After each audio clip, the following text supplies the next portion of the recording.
Alaikum wa rahmatullahi ta'ala wa barakatuh. Bonjour tout le monde. Donc, dans cette vidéo, nous allons parler de Soukoun dans l'initiation à la langue arabe. Soukoun et le Tanwin. Soukoun, c'est un petit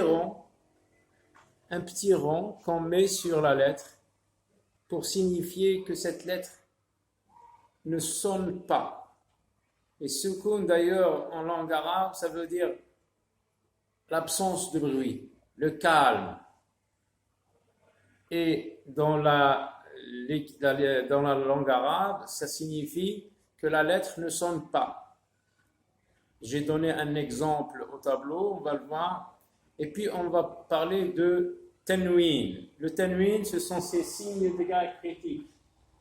On, an, in. Mais je rappelle que nous avons vu déjà ces trois signes diacritiques. Je rappelle aussi que les signes qui se trouvent au-dessus de la ligne, ça veut dire qu'on les écrit au-dessus des lettres, et ceux qui sont en dessous s'écrivent automatiquement donc en dessous des lettres. Voyons le petit rappel pour les trois voyelles longues, trois voyelles brèves et les trois voyelles longues. Lorsque je mets un ba, sans le alif, ça se lit ba. Mais si j'ajoute le alif, ça se lit ba. Ba. Attention, l'arabe c'est de la droite vers la gauche. Ba. Un ba comme ça avec ce signe diacritique qu'on prononce ou, donc c'est bou, ba, bou, ba. Si j'allonge, et là si j'allonge, ça va donner bou, bou, bou, bou, bou. La lettre b avec le signe diacritique en dessous, c'est bi, bi. Ba, bou, bi. Ba, bou, bi. Si j'ajoute un alif maqsoura avec deux points, ça signifie i. Donc, et vous voyez que ces voyelles longues qui sont sous forme d'un alif et d'un waw et d'un y ne prennent pas de signe diacritique. Donc, ce sont des voyelles.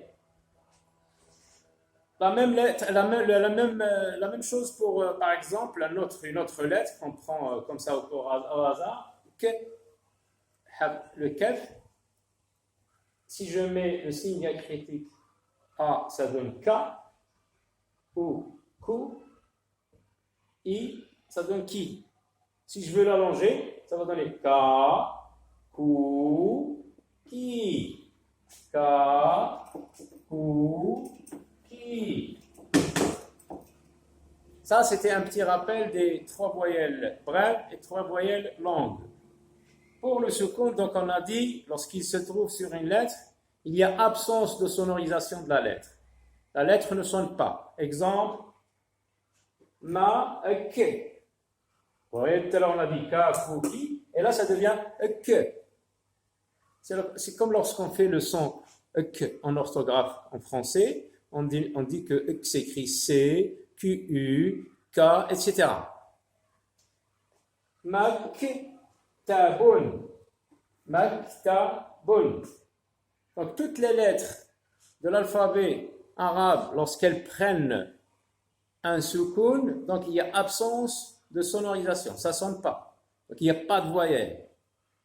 Pour le tanwin, donc, représenté avec ces trois signes diacritiques, le tanwin, c'est ce que les linguistes appellent la nunation. C'est le fait d'ajouter un nun. Et le tanwin, هو النون الزائدة لفظا وليس كتابة في آخر الاسم. Pardon, parce que de droite à gauche. C'est le nun qu'on entend, que j'ajoute à la fin du mot, à la fin du nom, en prononciation, mais pas à l'écrit. On ne l'écrit pas. Des fois, les petits-enfants, lorsqu'ils apprennent l'arabe, on leur dit par exemple, écrit maktaboun, qui normalement s'écrit comme ça, ils écrivent maktaboun.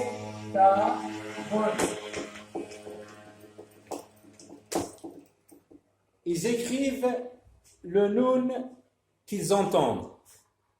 Mais normalement, en arabe littéraire, on a dit que le tanwin, c'est un noun qu'on ajoute à la fin du nom, lafdan, en prononciation, mais pas à l'écrire. Donc, ce noun, on ne doit pas l'écrire. C'est ce qu'on appelle l'annulation, donc at-tanwin. Tanwin, il peut être comme ça, exemple, maktaboun. Maktaboun, je vais revenir à ça. Maktaboun, mais si j'ajoute un L qui est la définition dans la langue française, un article défini, c'est un article défini. Là, il est indéterminé, maktaboun, n'importe quel bureau. Mais ici, lorsque je dis al-maktabou, il est défini. C'est comme si je dis en français un bureau, c'est indéfini. Mais lorsque je dis le bureau, c'est défini. C'est la même chose. Un bureau, maktaboun, il n'y a pas de L.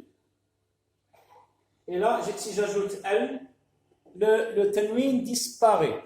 On ne peut pas dire al-maktaboun.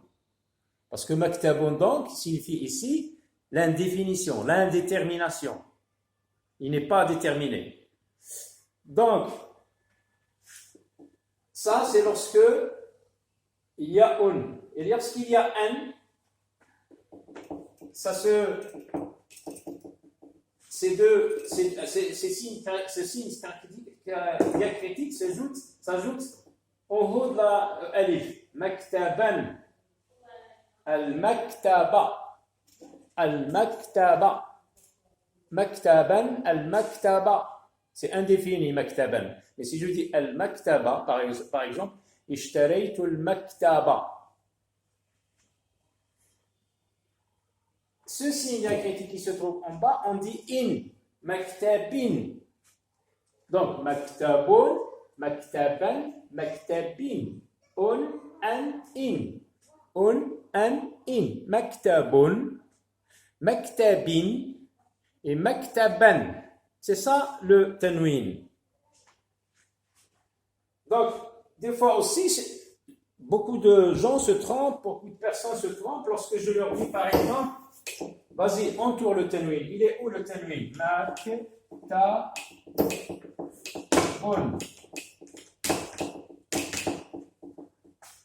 Beaucoup de gens pensent que le tanwin c'est tout ça. Mais non, c'est juste une seule dhamma. C'est un seul dhamma. J'entoure donc un seul dhamma. Le tanwin c'est un seul dhamma. Donc voilà pour aujourd'hui. Je vous laisse travailler, regarder dans les textes, vocaliser pour localiser ces tanwins, ce soukoun. Donc à la prochaine et au revoir.